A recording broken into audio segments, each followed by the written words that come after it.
Bluetooth mode.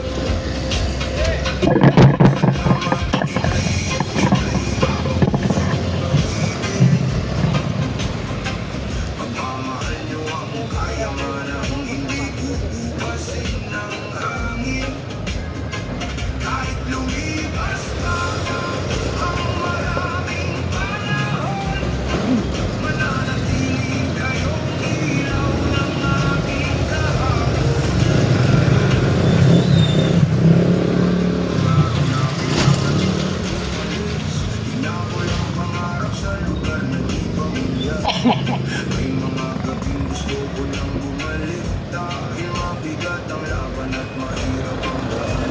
Pero dala ko mga payo, mag-aaral na hindi matutunan. Praise Jesus, praise Jesus. Magandang umaga po sa inyo lahat dito sa mga taga-bagong palengke Bulacan.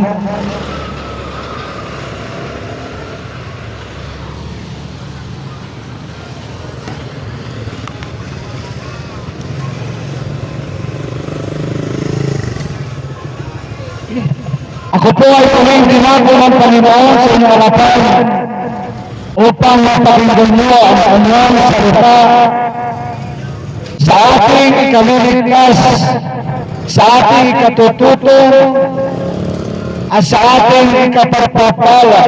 Ang salita ng Diyos ay kailangan natin lahat, lalo na po sa mga huling araw na ito. Ako po'y nananalangin, Panginoon, salamat po. Ako'y muli mong dinako sa lugar na ito ng bagong palengke Bulacan. Panginoon, pagpalain mo silang lahat. Pagpalain mo po ang management ng palengke ito, Lord, na nagbibigay pahintulot sa akin. Panginoon, pagpalain mo sila, pagpalain mo ang mga taga rito, ang mga nagtitinda, ang mga namimili, ang mga nagdaraan.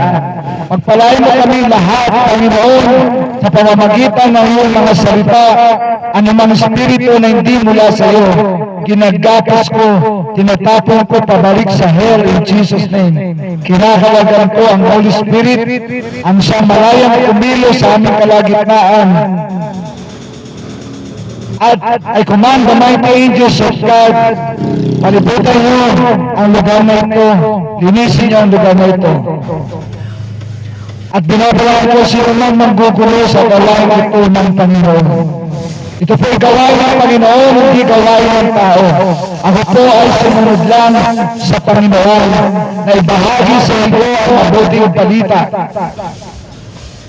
At ang spirito ng salvation, repentance from sin, faith in Jesus Christ, salvation by grace through faith in Christ alone, ang makagawa sa aming lahat, magrema, maglogos ang iyong mga salita sa aming lahat ng mga kapakinig. In Jesus' name, Amen. Amen.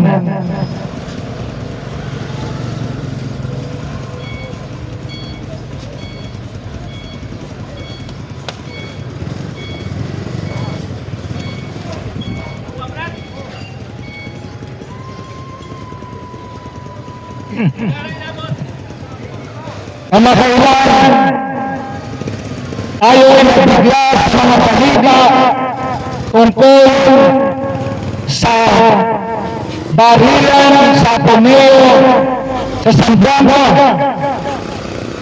at mga ito ay mga kabataan.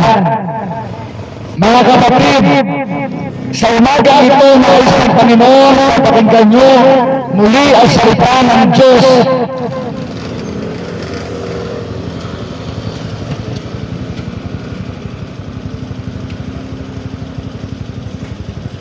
Ang sabi sa Proverbs 22 verse 6, train up a child in the way he should go, and when he is old, he will not depart from it. Train up a child in the way he should go, and when he is old, he will not depart from it. Kamakailan nakakalungkot yung balita na mga kabataan ay nagdisgrasya dahil hindi sila na-train up.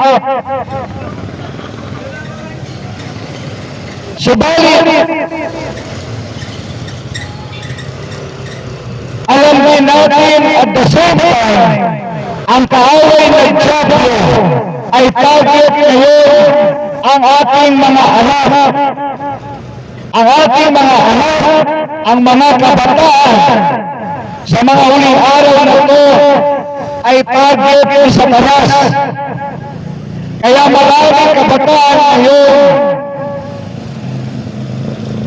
sa mga murang isipan nila ay nakakagawa na ng mga krimen.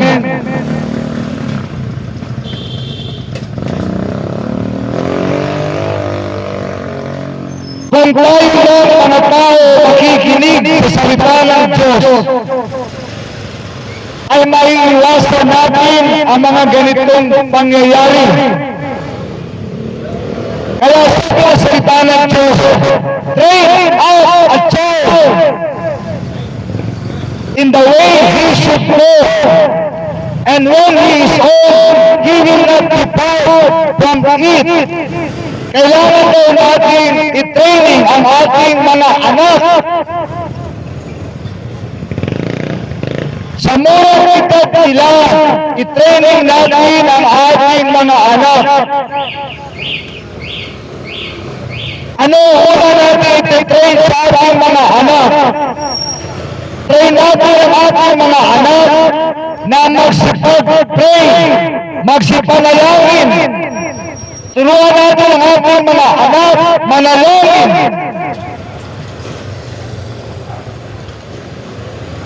Kailangan natin ang ating mga anak turuan manalangin. Sa social media, meron ako nakita doon 5 years old na batang babae na nanalangin na sa Panginoon. 5 taon. Can you just imagine kung anak mo 5 taon marunong ng manalangin? At huwag nating mamalitin ang panalangin ng mga bata. Ang mga bata ay malapit sa Diyos. Sinasabi na sa salita ng Diyos, ang panalangin ng mga bata, yung kanilang mga guardian angel, dinadala sa kaharian ng Diyos direkta. Kaya hindi masama turuan natin ang ating mga anak sa kanilang kamusmusan manalangin. Nasa magulang po yan. Nasa ating mga magulang. Kahit po ang mga bata musmus pa lang, pwede lang turuan manalangin. Lalo na yung mga edad na 5 to 1 years old, mga kapatid, sasabihin mo lang sa anak mo, anak, manalangin tayo, sumunod ka kay Papa, sumunod ka kay Mama. Ganito sasabihin mo sa pananalangin. Ang mga bata, kung ano nakikita sa magulang, kung ano nakikita sa paligid, ginagaya lang po nila yan. Kapag nakikita ng mga anak natin na ang kanilang mga magulang ay prayerful, dumadalangin sa Panginoon, gagayahin po tayo ng ating mga anak. Ang problema, kung tayo mismo mga magulang, hindi nagpe-pray sa Panginoon,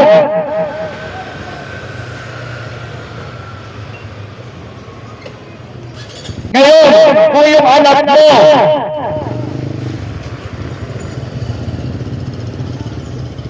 ay hindi pa kayang manalangin, kapatid, wala kang gagawin kundi pag-pray sila.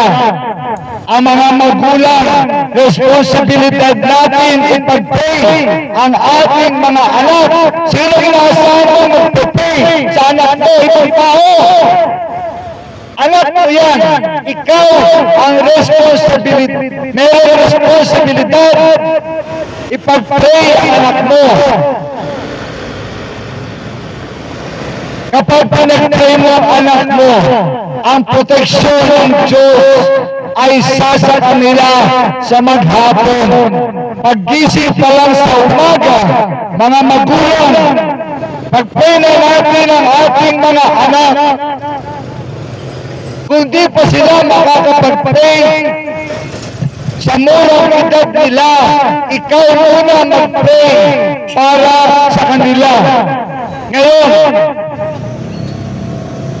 mas maganda, isabay mo na sa pananalangin mo yung anak mo para sa susunod, siya po ay makakapag-pray sa sarili niya.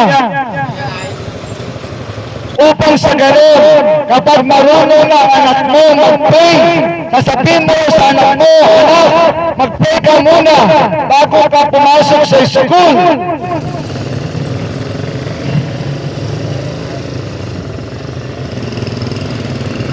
Bisan kasi tayo mga magulang sobrang busy. Kaya nga, turuan na natin ang ating mga anak sa murang edad. Madali lang po yan mga kapatid. Susundin ka lang ng anak mo, pasusunurin mo lang ang anak mo, sasabihin mo lang sa anak mo, anak, mag-pray tayo.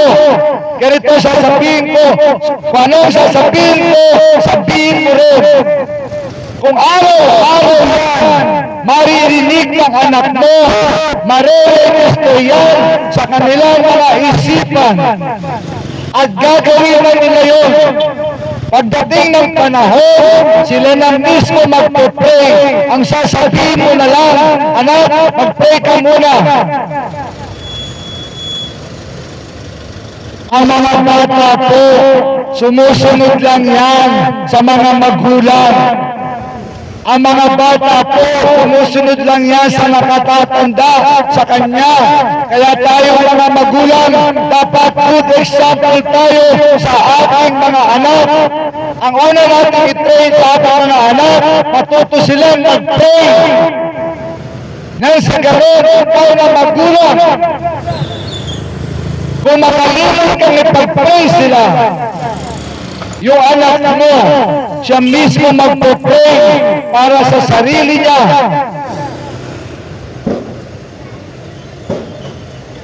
Isipin na lang natin, tayo yung anak natin marunong nang mag-pray. At ang kanilang mga prayer, dinadala ng kanilang mga guardian angel sa langit. Pagka ikaw ay pag-pray pa ng anak mo, kasabilan ng anak mo, Lord,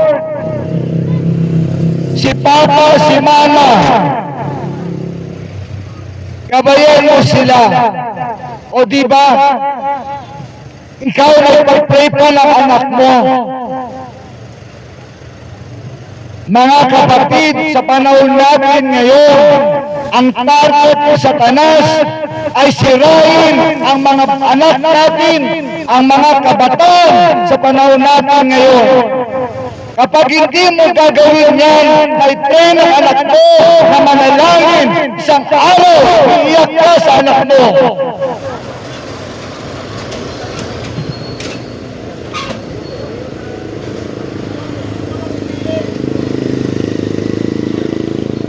Nakakalungkot, wala sanang nangyayaring mga barilan na kagaya ng nangyari sa Zamboanga, sa Ateneo. Mga exclusive school pa naman ang mga ito. Mayayaman na mga nag-aaral dito, subalit kahit sino, kahit anong katayuan, mayaman, mahirap, ay pilit pinababagsak sa Satanas.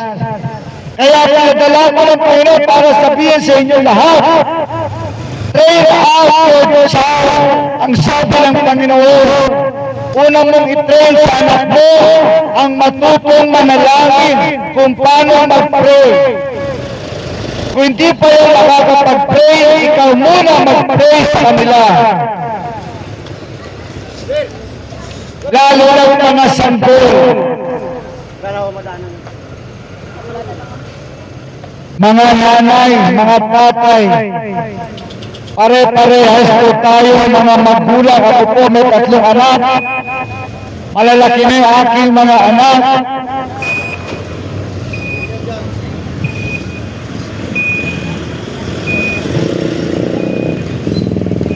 Sa ngayon, marunong na silang magsipagpanalangin sa kanilang mga sarili.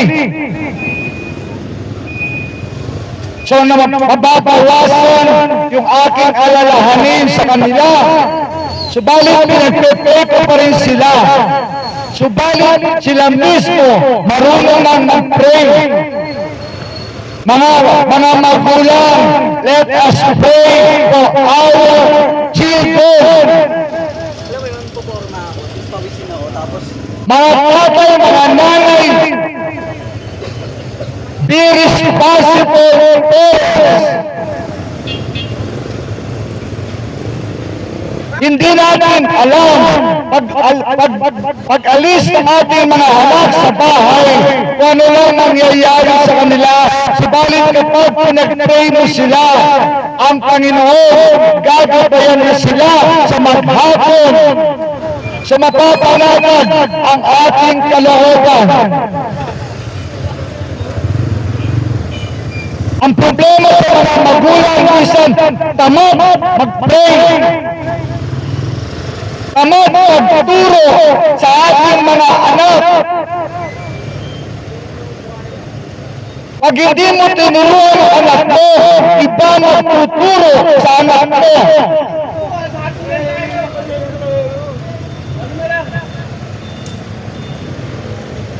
Kung kaya na natin turuan ang ating mga anak, mag-pray, gawin natin. Sa murang edad nila, halimbawa 1 year old, pwede na po yan. Susunod lang yan sa sasabihin mo. Kung meron kang desire, kung meron kang will, magagawa mo yun sa anak mo. Mga magulang, sa mundong ito, sa panahon natin ngayon, pasama ng pasama ang mundo ngayon. Kapag ang anak mo walang proteksyon ng Panginoon, kawawa ang anak mo.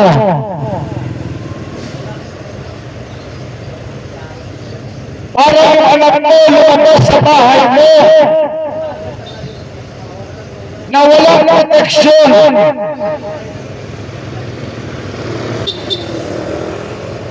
tapos lalabas siya ng bahay mo, walang proteksyon ng Panginoon, tapos napakasama ng paligid, kawawa ang ating mga anak. It's time, mga magulang, pag-pray natin ang ating mga anak. It's time, turuan natin ang ating mga anak magsipag-pray, matutong manalangin. Kapatid, gagayahin ka ng anak mo, pasusunurin mo lang ang anak mo. At kapag sa murang edad nila, natutunan nila yun, kalalakihan na nila yun, hanggang sa paglaki nila, may pagpapairan nila ang kanilang mga sarili.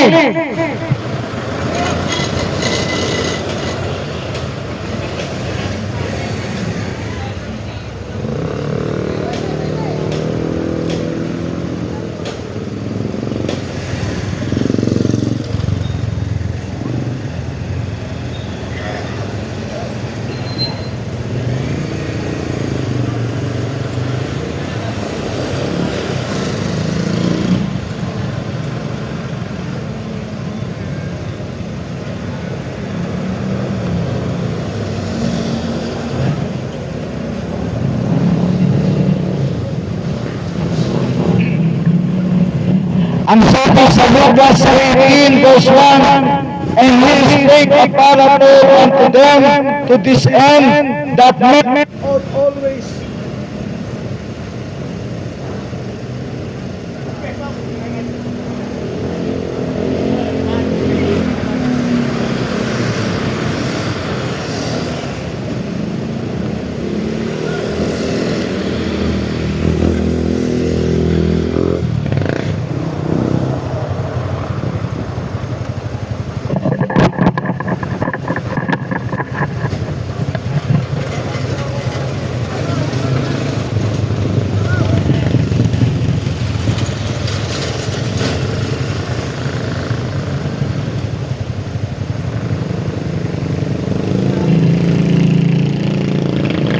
Ang sabi po sa Lucas 18, verse 1, and He spake a parable unto them to this end, that men ought always to pray and not to faint.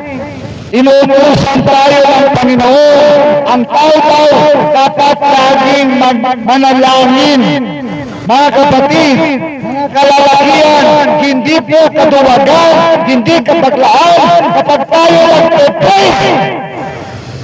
Jesus, ang kanyang mga alagad, ang mga propeta, ang mga apostol, laging nagnanalangin.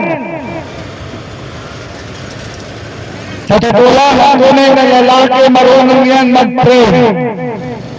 Sapagkat alam niya, maraming babakayin ng kanyang pamilya. Kaya tayo mga kalalakihan, dito mo ipakita ang tunay mo pagkalalaki. Mag-pray ka para sa pamilya mo. Huwag mo iasa sa iba ang proteksyon ng pamilya mo. Ikaw yung tatay, ikaw yung haligi ng tahanan, ikaw mag-pray para sa iyong pamilya. Huwag mong katamaran na malangin. Sa panahon natin ngayon, pasama na pasama ang mundo. Kapag hindi ka mag-pray, kapatid, kawawa ka.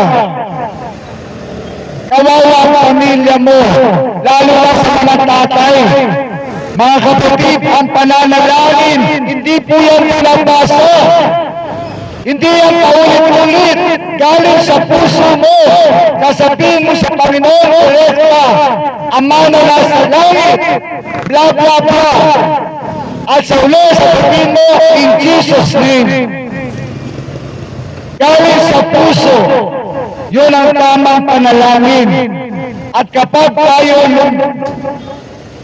nananalangin sa Panginoon, kinakausap natin ang Panginoon.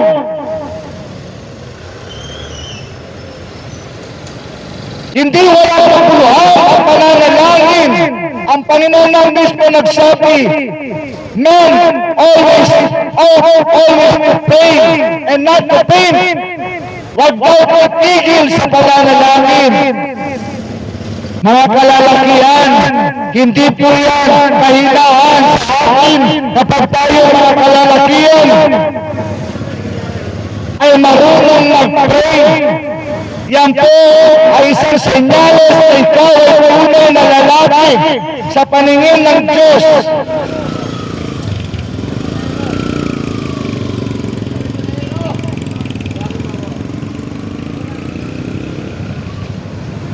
Kaya nga po ang sasaltitutrain natin sa ating mga anak, yung matuto silang manalangin. Pag ang anak mo natutong manalangin, malaking kabawasan sa iyo. Sapagkat sila mismo nakakatayo na sa sarili nila ay pagpag-pray na nila ang kanilang mga sarili.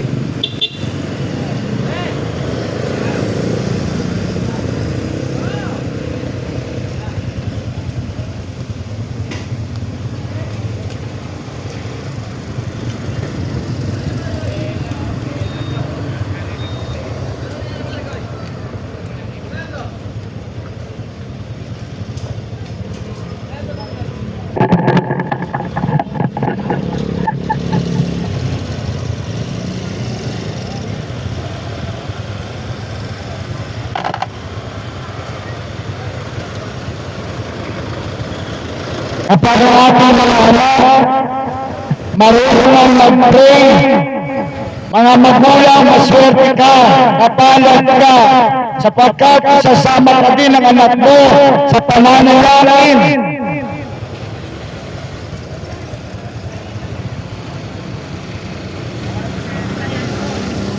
Sa pagtuturo mo sa anak mo ang manalangin, ang Panginoon o protektahan siya o protektahan din ang pamilya niyo.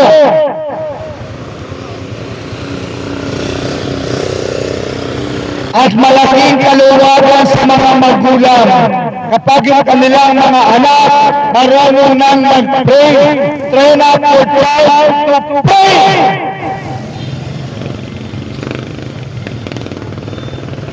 Hindi yung walang tinuturo natin sa ating mga anak.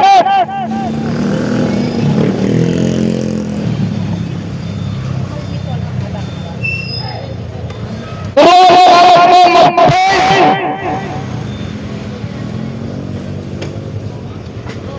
Huwag natin katamaran magturo sa ating mga anak mag-pray.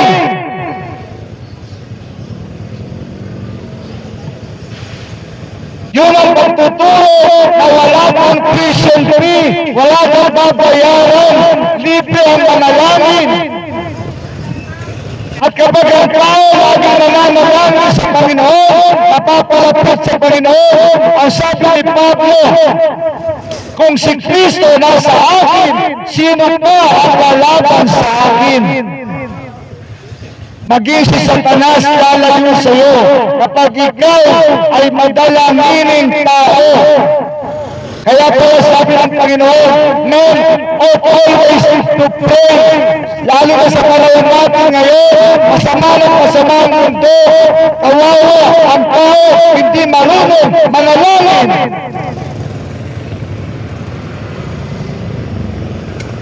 Kawawa ang pamilya ng mga magulang tamad manalangin. Kawawa ang mga anak kapag ang mga magulang tamad manalangin. Ganun ang mangyayari sa ating mga anak. Kagaya ng mga nangyayari sa mga school. Kaya tayo mga magulang, be responsible.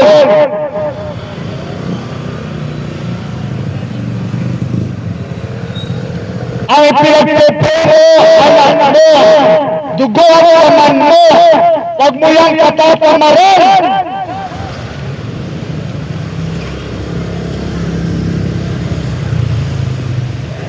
Para hindi magaya sa atin, yung mga nakikita natin sa mga school, mga magulang, bago pumasok ang anak mo sa school, ipag-pray mo. Hindi yung pag-gising mo, cellphone na katanghawak mo, pag-pray mo muna ang pamilya mo, pag-pray mo ang anak mo, lalo na papasok yan sa school. At kapag pinag-pray mo na yan, magiging panatag ang kalooban mo. Sapagkat pinag-pray mo na yan sa Panginoon. Ibig sabihin, parang sinasabi mo, Lord, bahala ka na sa anak ko. Protektahan mo ang aking anak. Kapag ang Panginoon nagprotekta sa anak mo, kahit sa Satanas, hindi ang gagalawin.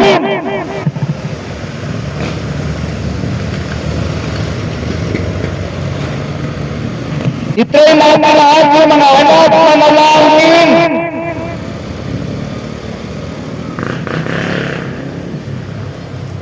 Hindi walang kabuluhan ang pananalangin. Ang pananalangin, isa sa pinaka-importante sa buhay ng tao. Ang pananalangin na magiging koneksyon natin sa Panginoon. Kapag hindi ka dumadalangin sa Panginoon, mapapalayo ka sa Panginoon. At kapag malayo ka sa Panginoon, si Satanas ang lalapit sa iyo.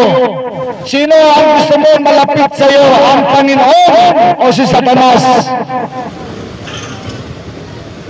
At sa mga anak mo, sino ang gusto mo mapalapit sa anak mo? Ang Panginoon o si Satanas? Kapag ang magulang, hindi mo tinuturuan, tinitrain ang anak mo, mapalapit sa Panginoon, sa araw, si Satanas ang lalapit dyan. Tapos iiyak-iyak tayo. Ano pang training ang ginawa mo? Sa murang edad, Kapatid, i-train na natin ang ating mga anak. Ang sabi ng salita ng Diyos, at yun ang kanilang kalalakihan, at yun ang magiging buhay nila.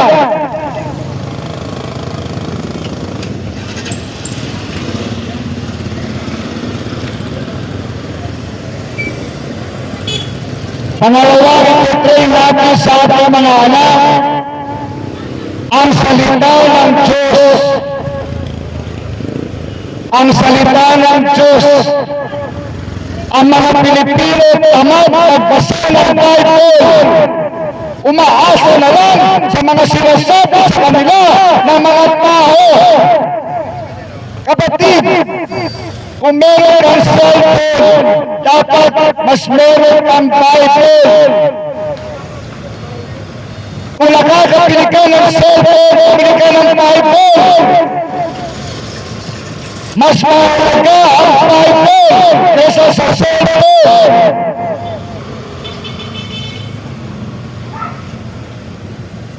Ang Bible, nandoon ang buhay na walang hanggan. Ang cellphone, nandoon ang kapahamakan.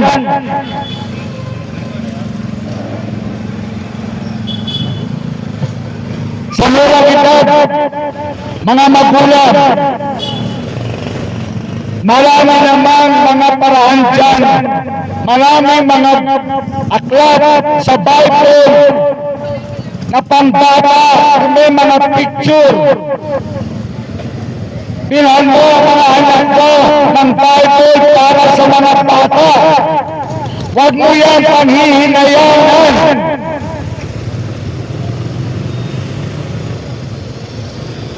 At kung meron mga mapapanood ng mga Bible story, yun ay papanood mo sa anak mo. At mas maganda kung binabasaan natin ng Bible ang ating mga anak sa murang edad nila. Kapag binabasaan mo yan ng Bible, dahil tingnan po na sasabihin yan ng anak mo, Papa, ako na magbabasa sa sarili ko. Kaya po ang training natin sa ating mga anak, umpisa natin ngayon.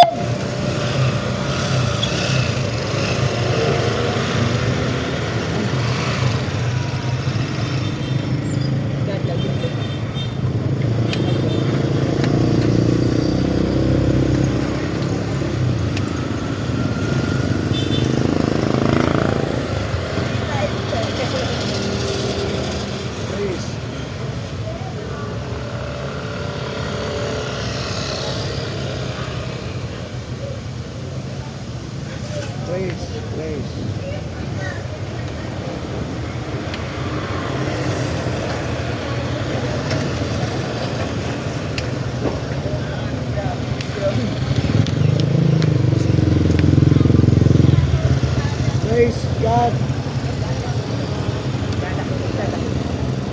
Wala na po akong mic.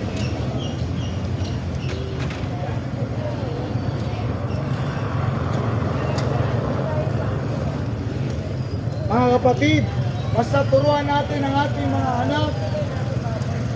I-train natin ang ating mga anak, manalangin, magbasa ng salita ng Diyos.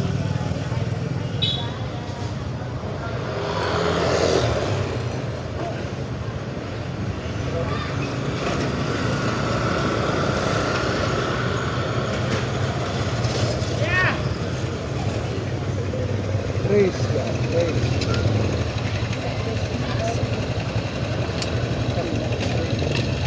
Boss, morning boss. Morning.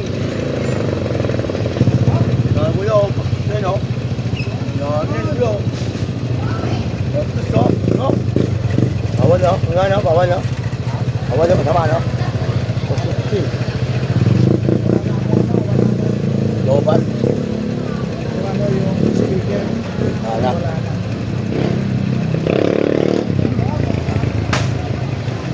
Wala na. Lobat na. Uwi na. Uwi na. Ay. Opo. Kamusta ka na, Brad? Ngayon lang ulit kita nakita.